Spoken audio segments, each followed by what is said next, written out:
సింహప్రసాద్ కథలు ఒక్క అడుగు వినిపిస్తున్నది పప్పు భోగారావు. అవని, మీ ఊరి బీచ్ సందడిగా ఉంటుందా? మా అమ్మాయి ఇంట్లో అడుగు పెడుతూనే అడిగాను. వాళ్ళు ఈ టౌన్కి ట్రాన్స్ఫర్ మీద వచ్చి 6 నెలల పైనే అయింది. అటు అడుగు వేయడం కుదరలేదు నాన్న. ఓ 10 రోజులు సామాను సర్దుకోవడానికి, ఆ తర్వాత వారం బజార్కి, మరో వారం సినిమాకి, ఇలా గడిచిపోయింది పుణ్యకాలం. చిత్రంగా చూశాను. 4-5 కిలోమీటర్ల దూరంలో ఉన్న బీచ్కి వెళ్ళి సముద్రాన్ని చూడడానికి నీకు తీరికే లేదా? ఇంకా నువ్వు రోజు వెళ్తూ ఉంటావు, ఆ అదృష్టం మాకు లేకపోయిందే అని మేము ఇదవుతున్నాం. మీకు నాకు ఒక వ్యాపకం, ఒక వ్యాపారం లేవు కనుక చెట్టుల్ని, పుట్టల్ని, నదుల్ని, నీడల్ని గంటల తరబడి చూస్తూ కూర్చుంటాం. తనకెలా కుదురుతుంది? అల్లుడు గారికి వంట గింట సమయానికి అమర్చి పెట్టాలి, పిల్లల తిండ్లు గట్రా చూసి స్కూలుకి పంపాలి. ఎంతైనా మగాళ్ళు అదృష్టవంతులు. ఎక్కడికంటే అక్కడికి ఇట్టే ఎగరేసుకుపోగలరు. మా కాళ్ళకేమో ఇంటిని కట్టేస్తారు. ఇల్లు వదిలి ఎక్కడికి వెళ్ళగలం? సాగదీసింది నా ఇల్లాలు. దొరికింది కదా అని రికార్డు పెట్టకు. ఎన్ని పనులు, ఎంత ఒత్తిడి ఉన్నా కాసేపు అలా సముద్రపుటుకి వెళ్ళి కూర్చుంటే మన శరీరాలు ఎంత సేద తీరుతాయో అనుభవించిన వాళ్ళకే తెలుస్తుంది. అదేదో మీరే దోషేళ్లతో బావుకోండి, మమ్మల్ని వంట పెంట చేసుకోనండి. ఎన్ని చదువులు చదివినా వంట తిప్పలు మాకు తప్పవుగా. ఆవిడ మాటలు పట్టించుకోకుండా మా అమ్మాయి చేయి పట్టుకుని తీసుకొచ్చి సోఫాలో కూర్చోబెట్టాను. చిన్నప్పుడు అన్నయ్యని, నిన్ను తీసుకుని అంతర్వేద సముద్రం దగ్గరికి వెళ్ళాం, గుర్తుందా తల్లి? అవని పెదవుల మీద చిరుతిబ్బెల్లా చిరు నవ్వులు వెలిగాయి. ఆ రోజుల్ని, ఆ మధుర స్మృతుల్ని ఎలా మర్చిపోతాను నాన్న? సముద్రాన్ని చూడగానే ఆ కెరటాలన్నీ వచ్చి నన్ను ముంచెత్తుతాయేమోనని భయపడి ఏడ్చేశాను. అన్నయ్య నన్ను ఓదార్చాడు. మీరేమో కెరటాలు ఎంత పెద్దవైనా సరే సముద్రాన్ని వదిలిరావు అంటూ వాటిని కష్టాలతో పోల్చి ఎన్నో చెప్పారు. ఆ కబుర్లు గుర్తులేదు, కానీ అన్నయ్య, నేను పోటీ పడి అలలతో ఆడుకోవడం బాగా గుర్తుంది. అవి మమ్మల్ని తరుముతూ వస్తే వాటికి అందకుండా మేము వెనక్కి వెళ్ళి కిలకిలా నవ్వడం, కలుగుల్లోంచి బయటకు వచ్చిన చిన్న చిన్న ఎర్ర పీతల్ని తరవడం, అవి కలుగుల్లోకి పారిపోతే భలే భయపడ్డాయే అని నవ్వుకోవడం, పోటీ పడి మరి ఇసుకలో గూళ్ళు కట్టడం. బాల్యం చాలా మధురమైనది నాన్న. నాటి జ్ఞాపకాలను ఎవరు వేసుకుంటూ అంది అవని. అలాంటి మధురానుభవాలు మీ పిల్లలకు అందివ్వద్దు. ప్రకృతి విశ్వరూపాన్ని పరిచయం చేయొద్దు. మనము మన బతుకులు మరీ యాంత్రికం అయిపోకూడదమ్మాయి. కొన్ని అపురూప అనుభూతుల్ని దూరం చేసుకుంటున్నామంటే మనం జీవితంలో విలువైనవి చాలా కోల్పోతున్నట్టే. మీ నాన్నకేం తీరుబడిగా కూర్చుని ఎన్ని కబుర్లు లేనో చెబుతారు, కానీ నువ్వు ఓసారి ఇలా రా తల్లి, ఏ సరికి ఎక్కడుందో తెలియటం లేదు. వంటింట్లోంచి వాళ్ళమ్మ పిలిచింది. మా అమ్మాయి లేస్తూ ఉంటే, ఇవాళ సాయంత్రం స్కూల్ నుంచి రాగానే పిల్లల్ని తీసుకుని బీచ్కి వెడదాం, అల్లుడిగారు ఎన్నింటికి వస్తారు అడిగాను. ఆ జనసంద్రపు ట్రాఫిక్లోంచి ఈదుకుంటూ వచ్చేసరికి గడియారం 9 కొట్టాల్సిందే. మరైతే ఆలోగా మనం వెళ్ళొచ్చేద్దాం. ఇక్కడ 10 రోజులున్నా 20 రోజులున్నా ప్రతిరోజు వెళ్ళి సముద్రం దర్శనం చేసుకొస్తాం. మీ అల్లుడి గారికి అదే చెప్పాను. ఇక్కడికి వస్తే చాలు, మా నాన్నకు తోచకపోవడం అంటూ ఉండదు, బీచ్కి వెళ్ళి గంటలు గంటలు గడిపేయగలరు అవటా అని. ఎప్పుడెప్పుడు సాయంత్రం అవుతుందా, ఎప్పుడు వెళ్ళి సముద్రాన్ని చూద్దామా అని ఉత్కంఠతో ఎదురు చూశాను. మనవడు మనవరాలు స్కూల్ నుంచి రాగానే నా నిరీక్షణకు తెరపడింది. అవని, పిల్లలు వచ్చేశారు, త్వరగా వాళ్ళకేవో తినుబండారాలు పెట్టేసి నువ్వు రెడీ అయిపో, అందరం బీచ్కి వెళ్దాం. పొద్దుటేగా వచ్చింది, అప్పుడే పాట మొదలు పెట్టారేమిటి? అంతగా ఆగలేకపోతే పిల్లలు తీసుకుని మీరు వెళ్ళండి, మేము ఇంకో రోజున వస్తాం. ఇంట్లో పని తమలకుండా ఎలా రాగలం? అవకాశం ఉంటే చాలదు, కొన్ని అందుకోవడానికి అదృష్టం ఉండాలి. పిల్లలు, మీరు త్వరగా రెడీ అవ్వండి, బీచ్లో షికారులు కొడదాం. ఇద్దరు ఎగిరి గంతేశారు. ఎలా ఉన్న వాళ్ళు అలాగే వచ్చేస్తామంటే వాళ్ళ అమ్మ కోప్పడింది. దుస్తులు మార్చుకుని ఆమె పెట్టింది తిని వచ్చి నన్ను తొందర పెట్టారు. ఇక్కడ మేము ఉన్నన్నాళ్ళు రోజు వెళదాం, సరేనా? సంబరంగా తలాడించారు. చిన్నప్పుడు మీ అమ్మని, మావయ్యని అంతర్వేద సముద్రం దగ్గరికి తీసుకెళ్ళినప్పుడు 2 గంటలు అక్కడే గడిపినా సరే అక్కడి నుంచి కదిలి రావని ఒక్కటే ఏడ్చి గోల చేశారు తెలుసా? సముద్రం అంత బాగుంటుందా తాతయ్య? మనవడు వాయునాథ్ అడిగాడు. అనంతం, ఇన్ఫినిట్ అంటే ఏంటో ప్రత్యక్షంగా చూపించేదే సముద్రం. అంత గొప్పదా? సినిమాల్లోనే చూశాను, బొంగమూతి పెట్టింది 8 ఏళ్ల సుజల. ప్రకృతి అంటే భగవంతుడి ప్రతిరూపం. భూమి, నీరు, వాయువు, అగ్ని, ఆకాశం, ఈ పంచభూతాలు ప్రకృతికి మూల స్తంభాలు, మానవ మనుగడకు ఆధారాలు. అందుకే మీ అమ్మకు అవని, మీ మామయ్యకు ఆకాష్, నీకు సుజల, వీడికి వాయునాథ్ అని నేనే పట్టుబట్టి మరీ పేర్లు పెట్టాను. ప్రకృతిని పూజించాలి, సేవించాలి, పరిరక్షించాలి అంటుంది మన సంస్కృతి. అప్పుడే మన మనుగడ ప్రశాంతంగా సాగుతుంది. బీచ్ రోడ్డు దగ్గర ఆటో దిగాం. రోడ్డు పక్కనే వరుసగా ఎన్నో తినుబండారాల బండ్లున్నాయి. ఎందరో పెద్దలు, పిల్లలు ఆ పక్కనే పేవ్మెంట్ మీద నిలబడి తింటున్నారు, తాగుతున్నారు. అక్కడి నుంచే సముద్రాన్ని చూసి వెనుతిరుగుతున్నారు. సముద్రం ఇంకా 2 ఫర్లాంగుల దూరంలో ఉండగా వీళ్ళంతా ఇక్కడే ఎందుకు ఆగిపోతున్నారో అర్థం కాలేదు. సముద్రాన్ని దూరాన్నించి కాదు, దగ్గరికి వెళ్ళి చూడాలి. అప్పుడే ఆ అసమాన సౌందర్యం మనకు గోచరిస్తుంది. పదండి పెడదాం. 3 అడుగులు వేసామో లేదో ముక్కు మూసుకోవలసి వచ్చింది. మరో 2 అడుగులు వేశాక 3వ అడుగు ఎటు ఏ పక్కకు వేయాలో తోచలేదు. ఎటు చూసినా తిని పారేసిన వ్యర్థాలు, వాడి పారేసిన ప్లాస్టిక్ వస్తువులు, రకరకాల కవర్లు, కప్పులు, చిరిగిన బిస్తర్లు, ఆహార పదార్థాలు, గుడ్డ పీలికలు, ఎండినాకులు, సముద్రంలో నుంచి కొట్టుకొచ్చిన గడ్డి, గాదం, అడుగడుగున పేరుకుపోయిన చెత్తా చెతారం. జనం 1కి 2కి అక్కడే వెళుతున్నారేమో, భరించరాని దుర్వాసన. కాస్త ఎడంగా కుక్క కళేబరం, దాన్ని పీక్కు తింటున్న కాకులు. సముద్ర పరిసరాలు ఘోరంగా ఉన్నాయి. ఇలాంటి చోట దోమలు, ఈగలు పుట్టి పెరుగుతాయి, రోగాలు వస్తాయి. తాతయ్య, వెనక్కి వెళ్ళిపోదాం. వాయునాథ్ నా చెయ్యి పట్టుకుని లాగాడు. సుజల 4 అంగల్లో వెనక్కి వెళ్ళి పేవ్మెంట్ ఎక్కేసింది. కనుచూపు మేర అంతా నడవడానికి వీల్లేనంత ఘోరంగా దుర్గంధాలతో, చెత్త కుప్పలతో, కుళ్ళిన పదార్థాలతో నిండి ఉంది బీచ్.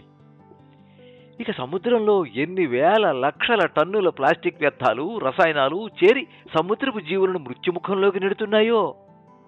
ఉక్కు హస్తాలతో బాధ, వేదన నా గుండెల్ని నిర్దాక్షిణ్యంగా పిండేసింది. పారిశుద్ధ్యం ఇంత అధ్వానంగా ఉంటే మున్సిపాలిటీ వారు ఎందుకు పట్టించుకోవట్లేదు? అక్కడే ఓ బండి దగ్గర నిలబడి పానీపూరి తింటున్న అతన్ని అడిగాను. కాసులు కలిసి వచ్చే పనులే వాళ్ళు పట్టించుకుంటారు. కనీసం పార్టీలు, సంఘాలు అయినా పట్టించుకోవాలి కదా. పర్యావరణం ఇంత దారుణంగా మారినప్పుడు వింత వింత రోగాలు వస్తున్నాయి అంటే రావు మరి. కరోనా కొట్టిన చావు దెబ్బ అనుభవించాక కూడా మనకు బుద్ధి రాకపోతే ఏమనుకోవాలి? మీరు దీనికే మంత్రాలు చదివేస్తున్నారు. దేశ రాజధానిలోని గాలి పీల్చడానికి ఏమాత్రం పనికిరాదుట. అంత తీవ్రంగా ఉందిట వాయు కాలుష్యం. అక్కడే కాదు, అన్ని మహానగరాలు అదే బాటలో ఉన్నాయిట. దానికేం చెబుతారు చెప్పండి? ఈ దేశంలో ఎవరి గోల వారిదే, ఎవరి బాగు వారిదే. ఇంకొకరి గురించి పట్టించుకునే ఓపిక, తీరిక ఎవరికి ఉన్నాయి చెప్పండి అంటూనే దొప్పని అందులో మిగిలిన పానీయాన్ని విసిరేశాడు. మీరైనా దాన్ని తీసుకెళ్లి చెత్తబొట్టులో వేసి ఉండాల్సింది. మిమ్మల్ని చూసి మరొకరు చేసేవారు. క్లీన్ అండ్ గ్రీన్ కార్యక్రమాలు మర్చిపోతే ఎలాగా? అతగాడు నన్ను చాదస్తపు శిఖామణిలా చూసి వెళ్ళిపోయాడు. పిల్లలు తినుబండారాలు కొనమని అడిగారు. చూస్తున్నారుగా, ఈగలు ఆ ఆహార పదార్థాల మీద ఎలా వాలుతున్నాయో చూడండి. వాటిని తింటే అజీర్తి, విరోచనాలు, అంటు రోగాలు వస్తాయి. ఇంకెక్కడైనా పరిశుభ్రంగా ఉన్న చోట తిందురుగాని, పదండి. రాత్రి భోజనం సహించలేదు. చెత్తకుప్పు మీద కూర్చుని తింటున్న భావన కలిగింది. ఆకలి నశించింది. ఆ విషయం గురించే మదన పడుతూ ఉంటే, బీచ్కి వెళ్ళొచ్చినప్పటి నుంచి అదోలో ఉన్నారు. ఏంటి అడిగింది ఇల్లాలు. బీచి పందుల కొట్టంలా ఉంది, పెంట కుప్పలా మారింది.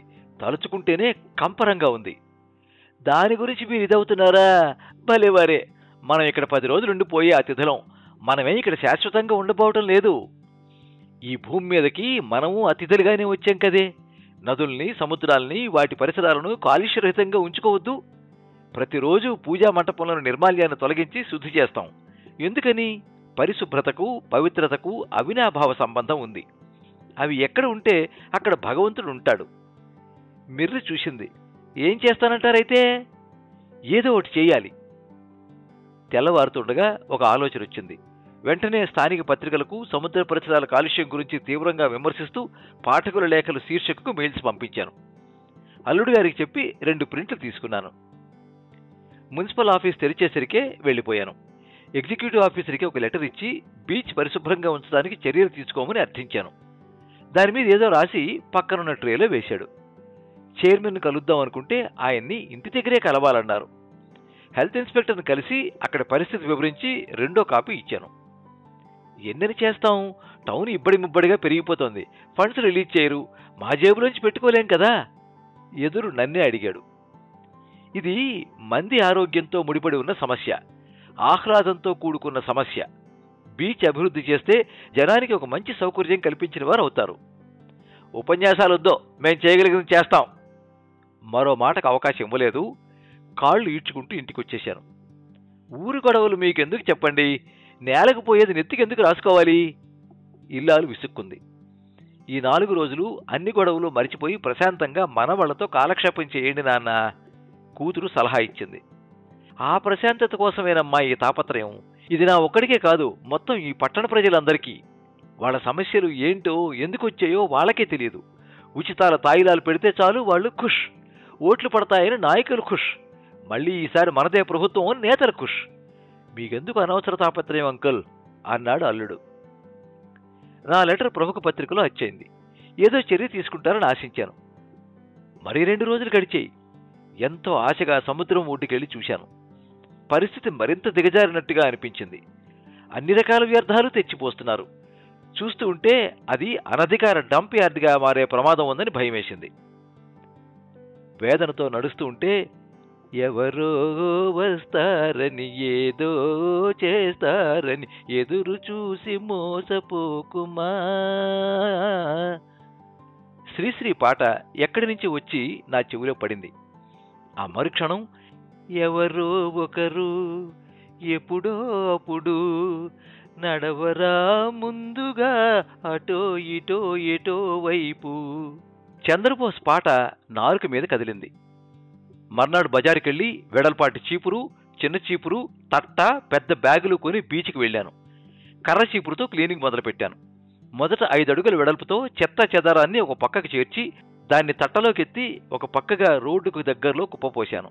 పారిశుద్ధ్య కార్మికులు దాన్ని తీసుకుపోతారనే ఆశతో. కొందరొచ్చి నన్ను, నా పనిని చిత్రంగా చూశారు. ఒక పిచ్చివాడినని భావించారేమో, అదోలా నవ్వారు. నేను పట్టించుకోలేదు. సాయంత్రం వరకు చేసిన పని తృప్తినిచ్చింది. సముద్రం దగ్గరికి వెళ్లడానికి ఒక శుభ్రమైన దారి ఏర్పడింది. సంతృప్తిగా వెనుదిరిగాను. నేను చేసిన పని తెలిసి మా అమ్మాయి అభినందించింది గాని నా ఇల్లాలు తలంటేసింది. మర్నాడు మళ్ళీ ఆ సామాన్లు తీసుకుంటుంటే మేము వస్తాం అంటూ వచ్చారు వాయినాథ్, సుజల. వారి సేవాభావానికి ముచ్చటేసింది. పరిశుభ్రత విలువ గ్రహించారు. అది చాలు, ఇది పెద్దవాళ్లే కాదు ప్రతి ఒక్కరూ చేపట్టాల్సిన కార్యం అంటూ అడుగు ముందుకేశాను. వాళ్ళు అనుసరించారు. నేను చెత్త ఊడుస్తుంటే చిట్టిపొట్టి చేతులతో పిల్లలు పెద్ద పెద్దవి ఏరి సంచిలో వేస్తున్నారు. 5-6 వచ్చి కలిశారు. మరింత జోరుగా పని సాగింది. ఒక యువతి ఫోటోలు తీసింది. సంబంధిత మున్సిపల్ అధికారులు కానీ నాయకులు కానీ పట్టించుకోనిది మీరెందుకు పూనుకున్నారు అంకుల్, మీకేం కలిసి వస్తుంది అడిగింది. చీకటిని తిడుతూ కూర్చుంటే ఫలితం ఉండదు. ప్రయత్నం అనే చిన్న దీపాన్ని వెలిగిస్తే ఎంతో కొంత ప్రయోజనం ఉంటుంది అన్నారు పెద్దలు. అందుకే నా వయసు సహకరించకపోయినా నడుం కట్టాను. ఇదిగో అప్పుడే 10 మంది అయ్యారు. ప్రతి ఒక్కరూ ఒక్కొక్క అడుగు ముందుకు వేస్తే, ఒక్కొక్కరు ఒక్క అడుగు చొప్పున శుభ్రం చేస్తే ఈ బీచ్ సుందరంగా అద్దంలా తయారవుతుంది. పట్టణ జనానికి ఆనందం, ఆహ్లాదం, ఆరోగ్యం పంచుతుంది. మర్నాటికి వార్త సోషల్ మీడియాలో వైరల్ అయింది. ఒక పేపర్లోనూ వచ్చింది. ఎందరో జనం ముందుకొచ్చారు. మా ఆవిడ, మా అమ్మాయి కూడా చీపులు తీసుకుని వచ్చేశారు. అదొక సామాజిక యజ్ఞంగా, పరిసరాల పరిరక్షణ సేవా కార్యక్రమంగా రూపుదిద్దుకుంది. ఒక్క వారంలోనే బీచ్ సుందరం, పరిశుభ్రం అయిపోయింది. రోడ్డు మీద తినుబండారాల బళ్ళు అన్నీ సముద్రపు ఒడ్డుకి జరిగాయి. ఇక నుంచి చెత్త ఎక్కడ పెడితే అక్కడ పడేయవద్దంటూ బోర్డులు పెట్టాం. ఓ కంపెనీ వారు స్వచ్ఛందంగా పెద్ద పెద్ద చెత్త డబ్బాలు తెచ్చి అమర్చారు. ఆదివారం సాయంత్రం మా ఇంటిల్లిపాదివి సముద్ర దర్శనానికి వెళ్ళాం. బీచ్లో జనం పోటెత్తినట్టుగా ఉన్నారు. గుంపులుగా, జంటలుగా, ఏకాంతంగా, ఆనందంగా విహరిస్తున్నారు. కబుర్లు చెప్పుకుంటున్నారు. పిల్లలు, యువకులు సముద్ర అలలతో ఆడుకుంటున్నారు. కొందరు ఆడవాళ్లు సముద్రంలోకి వెళ్లి సముద్రుడికి దండాలు పెడుతున్నారు. మరికొందరు సముద్రపు లోతుల్ని కళ్లతో కొలుస్తున్నారు. అలకు అలకు మధ్య గల సంబంధాన్ని పరిశీలిస్తున్నారు. సముద్రపు ఆటుపోటుల్ని జీవితంతో అన్వయించుకుంటున్నారు. స్ఫూర్తి పొందుతున్నారు. ఎందరో చిన్నపిల్లలు సముద్రపు అలలతో, ఇసుకలోని గవ్వలతో, ఆల్చిప్పలతో ఆడుకుంటున్నారు. చెట్టాపట్టాలేసుకుని తుళ్ళుతున్నారు. పట్టరాని ఆనందంతో కేరింతలు కొడుతున్నారు. పెద్ద క్యాన్వాస్ మీద చిత్రించిన ఆనందపు అద్భుత పెయింటింగ్లా ఉంది ఆ దృశ్యం. మా పిల్లలు సముద్రాన్ని చూస్తూనే ఉప్పొంగిపోతూ పరుగుతీశారు. వారి వెనకే వెళ్ళింది అవని. వాళ్ళు సముద్రంలోకి దిగి కెరటాలను భయం భయంగా చూడసాగారు. సుజల తల్లిని గట్టిగా వాటేసుకుంటే చిన్నప్పుడు తను ఎలా భయపడింది చెప్పింది. అప్పుడు ఆకాష్ చెప్పిన మాటల్ని ఇప్పుడు వీళ్ళకి చెప్పింది. మా అవని కూడా చిన్నపిల్ల అయిపోయింది. వాళ్లతో కలిసి అల్లరి చేసింది, వినోదించింది, ఆనందించింది. బాల్యాన్ని తిరిగి గెలుచుకున్న ఆనందం మా అమ్మాయి అణువణువులోనూ మెరిసింది. వాళ్ల సంబరాన్ని చూసి ఇన్నాళ్ళు మేము చాలా మిస్ అయ్యాం అంకుల్ అన్నాడు అల్లుడు. ఈయనతో 10 రోజులు తిరిగితే నువ్వు కొండల్ని, చెట్లని, సముద్రాన్ని, ఆకాశాన్ని చూస్తూ గడిపేస్తావు. ప్రకృతి వెనకాల పరుగులు తీస్తావు నాయనా నవ్వుతూ చెప్పింది మా ఆవిడ. ఆడి ఆడి అలసి సొలసి వచ్చారు అవని ఆమె పిల్లలు. సుజలని, వాయినాథ్ని చెరో పక్కన కూర్చోబెట్టుకుని సముద్రం వంక ఆరాధనగా చూశాను. ఇందాక సముద్రం దగ్గరికి వెళ్ళగానే దండం పెట్టుకున్నావేం తల్లి మనవరాలని కుతూహలంతో అడిగాను. సముద్రం చాలా గొప్పది తాత, మా టీచర్ చెప్పారు. ఆ నీళ్లే ఆవిరై పైకి పోతాయి. అడవులు చల్లగాలి తగిలేసరికి వానచినుకలై కురుస్తాయి. వర్షం కురిస్తే పంటలు పండుతాయి. పంటలుంటేనే మనము పక్షులు, జంతువులు బతుకుతాము. అందుకే సముద్రాన్ని, అడవుల్ని రక్షించుకోవాలి తాతయ్య గొప్పగా ఫీల్ అవుతూ చెప్పింది సుజల.